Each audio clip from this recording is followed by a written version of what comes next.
फिर कुछ अजीबोगरीब चीजें, या तो उसे नींद आती है। आज की वीडियो इतनी खास है, इस वीडियो को बनाते वक्त और इसके बारे में रिसर्च करते समय मैं खुद हैरान रह गया। आखिर कोई इतना पागल और कोई इतना कलाकार कैसे हो सकता है, मुझे बिल्कुल यकीन नहीं था। फिर मैंने इनके बारे में और डिटेल में जानना शुरू करी।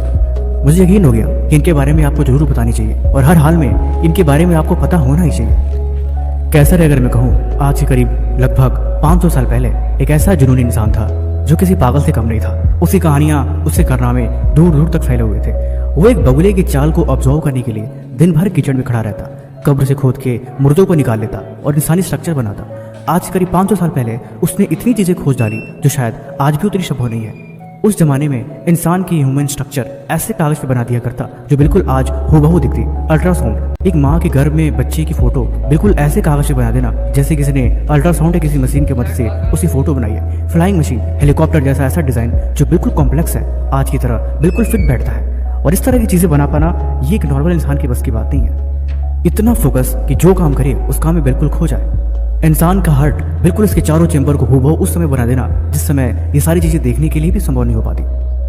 आप इंसान को क्या कहेंगे? Artist, scientist, engineer, inventor, anatomist, musician, mathematician, philosopher, writers, आप जितना कुछ भी देते हैं ये सब इनके ऊपर फिट बैठता है। आज जितनी भी उपलब्धियां गिनाते हैं ये सब कुछ इनके अंदर समा जाएगी क्योंकि ये वाकई में वैसे थे। तो चलिए आज हम इनके बारे में जान ही लेते हैं। ये वीडियो बड़ी खास है, इसीलिए आप इसे अंत तक। लियोनार्डो दा विंची, इनका जन्म 15 अप्रैल 1452 को विंची नामक एक गांव में हुआ था जो इटली में पड़ता है। ये शुरू से बड़े खोजी टाइप के थे। ये बचपन में खेलने से ज्यादा प्रकृति में घूमना पसंद करते थे। ये चिड़ियों को बैठकर घंटों देखा करते, उनके पंखों के फड़फड़ाहट को महसूस किया करते। एक बार एक चिड़िया इनके सामने से उड़ती गई तो इनके मन में एक विचार आया, आखिर ये चिड़िया उड़ती कैसे है? उस चिड़िया को उड़ता हुआ देख के यही ख्याल इनके मन में बार बार आने लगा, चिड़िया अगर उड़ सकती है तो इंसान क्यों नहीं उड़ सकता? मैं भी तो उड़ सकता हूँ। इसके बाद ये हर एक चिड़िया के पंखों को बड़े ध्यान से देखने लगे। उसके पंखों की बनावट जब वो उड़ना शुरू करती है तब से और जब तक वो आसमान में पहुंच जाती है तब तक उन्हें निहारते रहते। एक बार ये बगुले की चाल को समझने के लिए पूरा दिन कीचड़ में खड़े रहे कि बगुला बड़े ही ध्यान के साथ एक जगह पे घंटों कैसे खड़ा रहता है। आखिर वो किस पोजीशन में अपने पैरों को फोल्ड करता है, अपनी चोंच को कैसे झुकाता है कि वो इतनी सरलता के साथ घंटों खड़ा रहता है बिना थके। मोनालिसा की पेंटिंग तो आपने देखी होगी।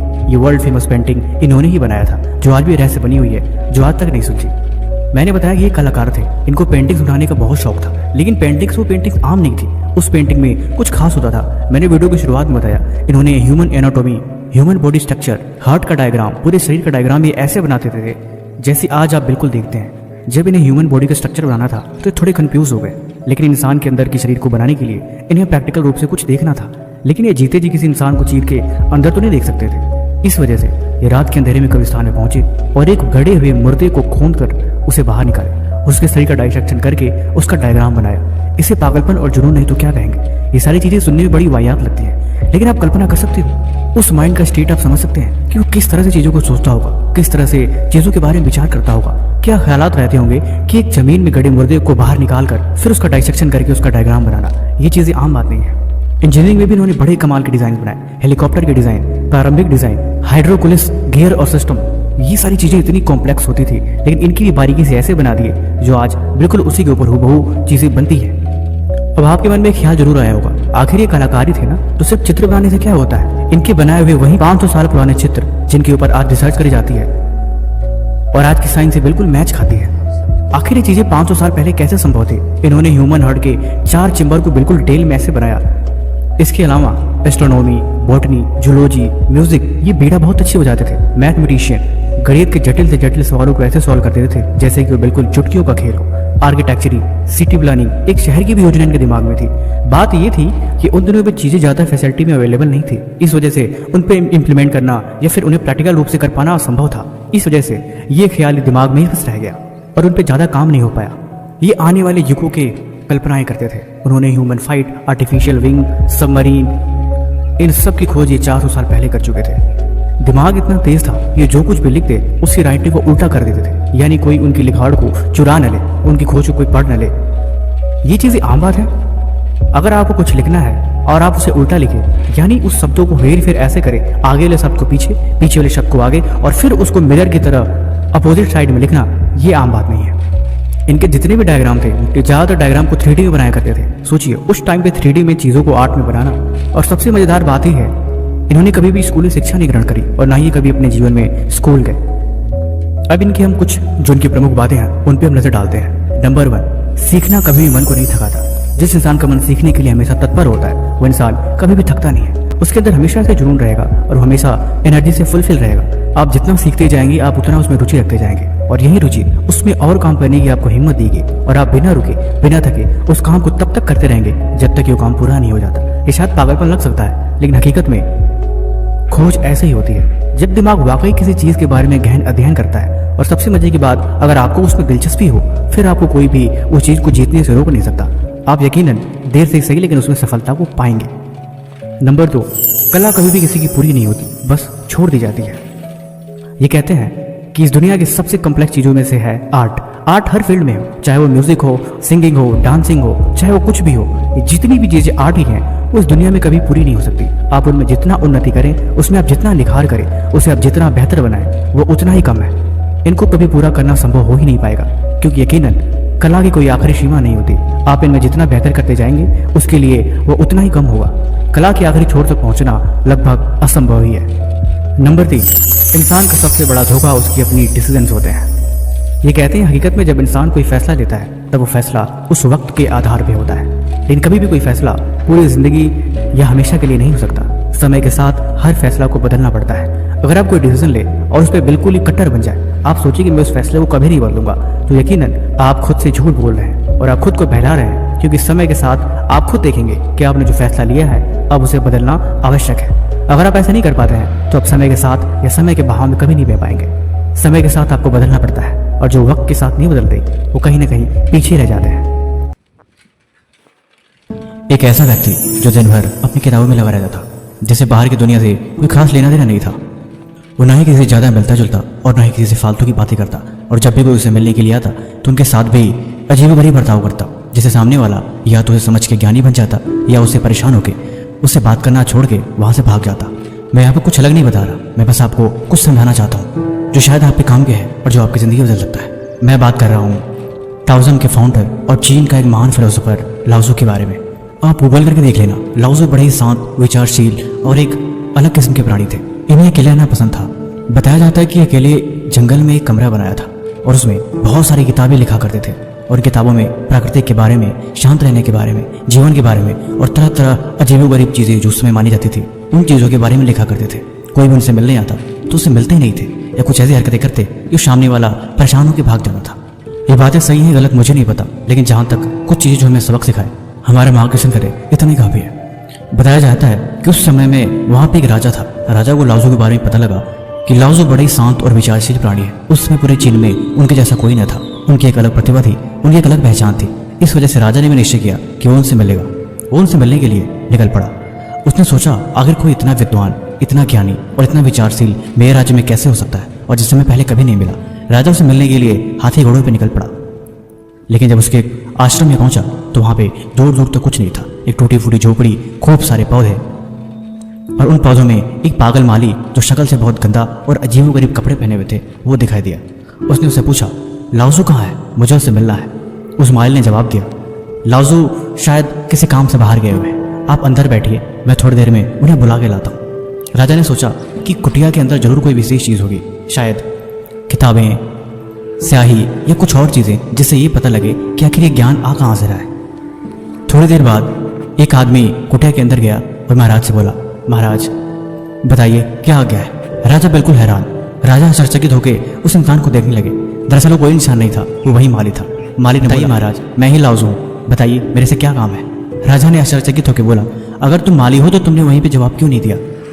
लाओज़ू ने बोला, दरअसल उस समय मैं कुछ जरूरी काम कर रहा था, अपने प्यारे पौधों को पानी दे रहा था, उनसे कुछ बातचीत कर रहा था। इस समय मैंने आपको अपने आप को माली के रूप में बताया ताकि आप अपने दिमाग को इस काम में व्यस्त न करें कि मैं कैसा हूँ।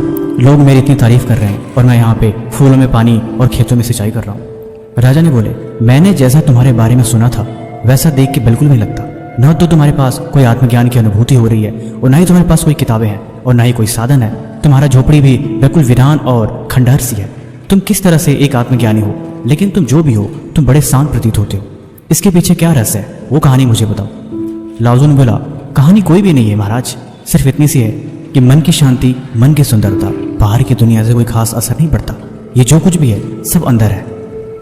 महाराज ने बोला, क्या तुम मुझे मन की शांति के लिए कोई विशेष पाठ पढ़ा सकते हो, या क्या तुम मुझे बता सकते हो कि हमेशा ऐसे शांत कैसे रह जा सकता है? लाओ ने बोला, दरअसल ये राज जानने के लिए आपको कल सुबह आना पड़ेगा। आप सूर्योदय से पहले आप मेरे पास आ सकते हैं, फिर मैं आपको ये चीज़ें सिखाऊंगा। राजा बड़े उत्सुक थे कि उन्होंने अपने जीवन में इस तरह की चीज़ें कभी नहीं देखी थी। वो महल में पले बढ़े और वहीं पे उनकी दिनचर्या हर दिन होती थी। अगले सुबह राजा जल्दी से जल्दी लाओजू के आश्रम पहुंचे। उस समय लाओजू फिर से पौधों में पानी दे रहे थे। उन्होंने पूछा, अब बताओ कैसे शुरुआत करनी है और सबसे पहले मुझे क्या करना होगा? लाओजू ने राजा की तरफ 2 मिनट देखा और बोला, आप ये पकड़िए, इस बागीचे में टोटल 70 पौधे हैं। इन सब में आपको पानी देना है और जब आप आखिरी में पहुंचे उसके बाद आप मेरे से मिल सकते हैं, फिर मैं आपको राज बता दूंगा। राजा ने वो पानी का मग अपने हाथ में लिया और पहले पौधों को पानी देने लगा। लेकिन पानी देते देते उसके मन में ख्याल आया कि यार ये मेरे से क्या करवा रहा है, हो या ना हो ये जरूरी निश्चय मेरी परीक्षा ले रहा है। लेकिन राजा को सब्र था कि वो ये काम कर लेगा। तब तक दूसरे पौधे में पहुंचने से पहले राजा की नज़र बगल में बह रही नदी में पड़ी। नदी बहुत सुंदर थी और वहां से बड़ी शांत आवाज आ रही थी। राजा नदी के बारे में सोचने लगा। तब तक राजा ने ध्यान दिया कि उसके दिमाग में ख्याल आ ही जा रहे हैं। लाओजू ने बोला था कि अगर आपके पास एक ही विचार हो और एक विचार के बाद आप तभी अगले पौधे पर जा सकते हो। लेकिन राजा के मन में शांति नहीं हो रहा था। वो जितनी बार भी नई चीज़ें देखता उसके मन में तरह तरह की चीज़ें आ जाती और वो ध्यान को भटक जाता, जिसकी वजह से वो आखिरी पौधे तक पहुंच ही नहीं पाया। शाम हो गई। अब राजा के मन में गुस्सा आने लगा और वो अंदर ही अंदर काफ़ी परेशान होने लगा, ये मेरे साथ क्या हो रहा है? आखिर मेरा मन शांत क्यों नहीं हो रहा है? मैं हर बार विचारों में क्यों गुमोसा हो जा रहा हूँ? राजा परेशान हो गया और उसको फेंक के लाओजू के पास जाके बोला, ये मेरे से नहीं हो रहा, अब मुझे तुम बता दो कि इसके पीछे क्या रहस्य है। लाओजू मुस्कुराए और उसे अपने पास बैठा के बोले, जब आप शांत होते हो तब आप चीज़ों को समझते हो, तब आप सच्चाई को देखते हो, फिर उसके बाद आप जो कुछ भी करो उसमें सुंदरता दिखती है और वो काम आप बड़े ही प्यार से और अपने पूरे मन को लगा के करते हो। यही जीवन और यही शांत मन की सच्चाई है। नंबर 2, जब आपके पास करने को कोई काम नहीं होता तब आपके पास करने को सिर्फ एक ही काम होता है और वो काम जो भी हो आप उसमें अपना पूरा बल, बुद्धि, विवेक सब लगा के करते हो। राजा ने बोला, इस बात का क्या मतलब है? लाओजू ने बोला, इस बात पे विचार करके देखिए, जब आपके पास करने को कुछ नहीं होता तब आपके पास करने को सिर्फ एक काम होता है। वो काम कुछ भी हो सकता है, अच्छा या बुरा। उस समय आप उस काम को अपने पूरे समर्पण के साथ करते हो। नंबर 3, जब आप अकेले रहते हो, जब आपसे कोई मिलता नहीं है, जब आप खुद से मिलते हो, तब आप चीज़ों को देखने के बाद तब आप सच्चाई को समझते हो। तब आपका दिमाग उलझता नहीं है, तब आपका दिमाग सिर्फ एक चीज़ को देखता है और वो चीज़ है खुद। सबसे बड़ी बात यह है कि जब आप खुद पर ध्यान देते हो तो चीज़ें ऐसे ही आपको समझ में आती है। इस जीवन का सार, शांति का महत्व, प्रकृति की बातें और हर एक चीज़ तब आपको सुंदर लगने लगती है। राजा को शुरुआत में उसकी बातें बड़ी पकाऊ लगी। वो मन ही मन सोच रहा है कि कैसी बकवास बातें कर रहा है। लेकिन जैसे जैसे लाओजू एक एक चीज़ के बारे में समझाते गए वो इन चीज़ों के बारे में यकीन हो गया। फिर राजा की आंख बंद करते ही चिड़ियों की चहचहाट, नदी की आवाज़, पौधों की सरसराहट, हर एक चीज़ बड़ी बारीकी से दिखाई देने लगी और सुनाई भी देने लगी। लाओजू ने कहा, आत्मज्ञान क्या होता है? आत्मज्ञान एक पेड़ के नीचे बैठ के उसके गिरते पत्तों को देखने से भी आप आत्मज्ञान ले सकते हो। अब आप बताओ, एक पेड़ के नीचे बैठ के आप भला क्या कर सकते हो? आप उसके पत्तियों को देख सकते हो, पौधे को देख सकते हो, हवाओं को महसूस कर सकते हो।